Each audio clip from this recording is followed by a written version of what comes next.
You have already had a raise. Name one thing it bought you. Take a second because it is a much harder question than it should be.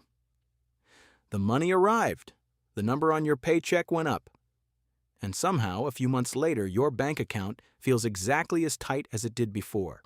5 things absorbed it. 4 of them are flexible. The 5th is the reason a raise so rarely comes back, and I will tell you what it is. But first, watch how quickly $500 disappears. Say your take-home pay goes up by $500 a month.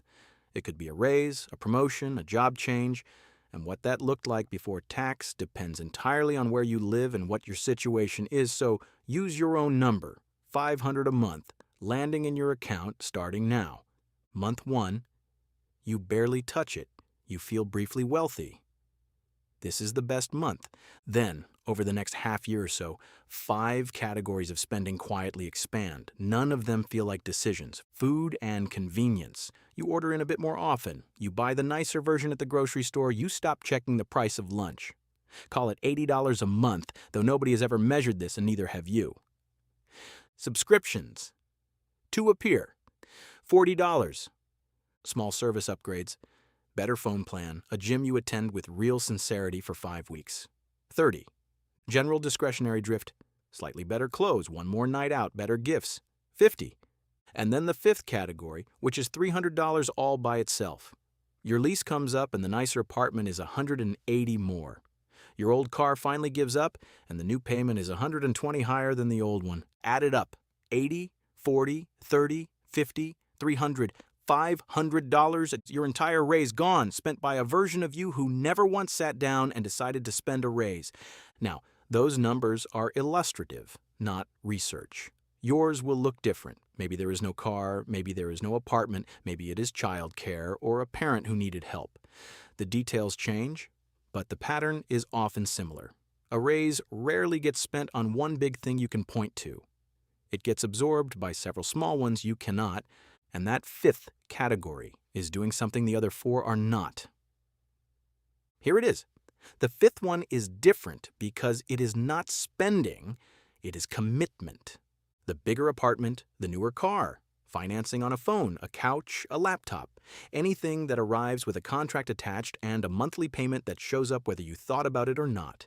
Compare that to the rest of the list. You can cancel the subscriptions this afternoon, you can cook at home, you can drop back to the cheaper phone plan and quit the gym you were not attending anyway. It is annoying, but it is available to you, and most of it you could do before the weekend. You cannot unsign a lease. You cannot unsign a car loan either. You can get out of both eventually, but getting out usually costs you time, fees, a sale at a bad price, a move you did not want, or all 4 at once. Habits are flexible. Commitments are sticky. That is the real mechanism. A raise gives you more money each month. A contract claims part of that money before the month even begins. And it doesn't care that circumstances changed. It does not care that the job got worse, or that you would now quite like to leave it, or that the raise was the thing that was supposed to give you options. Quick and important thing before the useful part. This is general education, not personalized advice. We know your rent, your city, your job security, and the people who depend on you all change what this means. And more importantly, spending more after a raise is not automatically a mistake. If your old life genuinely did not work, this is not creep. Finally going to the dentist, moving out of an apartment that was making you sick, childcare that lets you take the better job, cutting a commute that was eating your evenings. That is catching up, and you should spend the money on it without a shred of guilt. This video is about the raise after that one.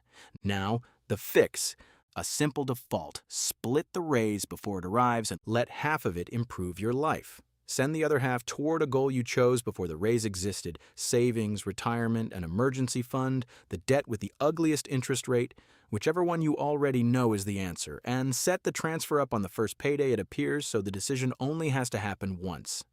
50-50 is not a law of finance, it is a starting point, and a smaller share still works.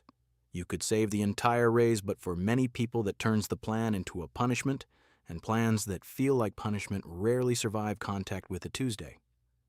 The goal is not to freeze your lifestyle forever.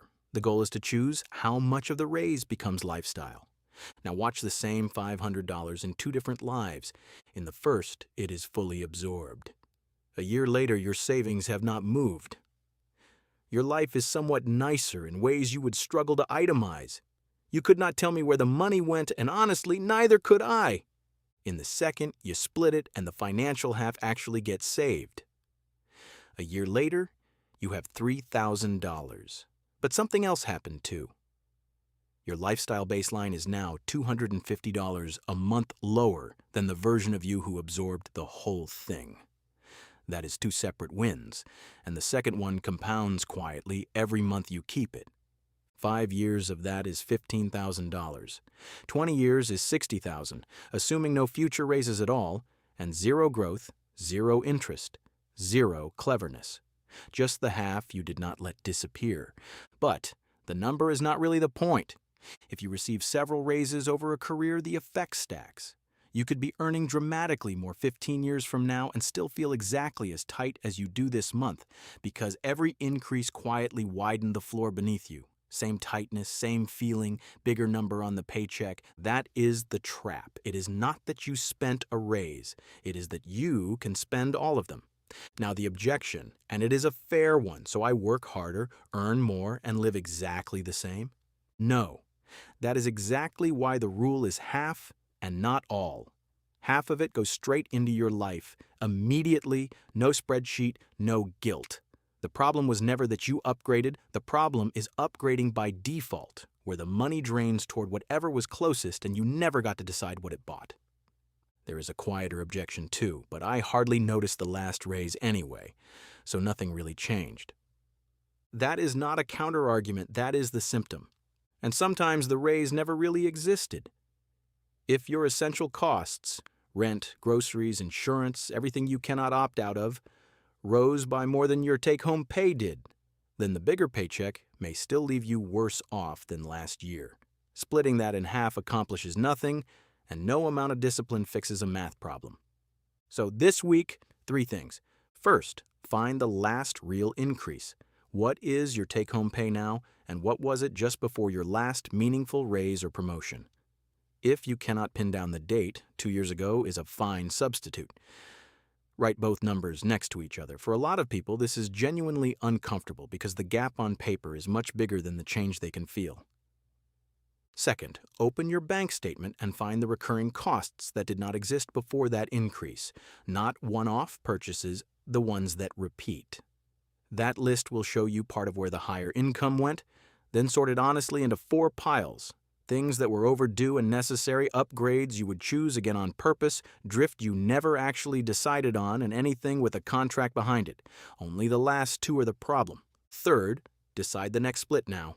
In writing, while there is no money on the table, half and half is a fine default. The percentage matters far less than the fact that you chose it before the money arrived, because money is much easier to be rational about before it belongs to you. So, you have already had a raise. Decide what the next one buys before it gets here, and this time, you will be able to name it.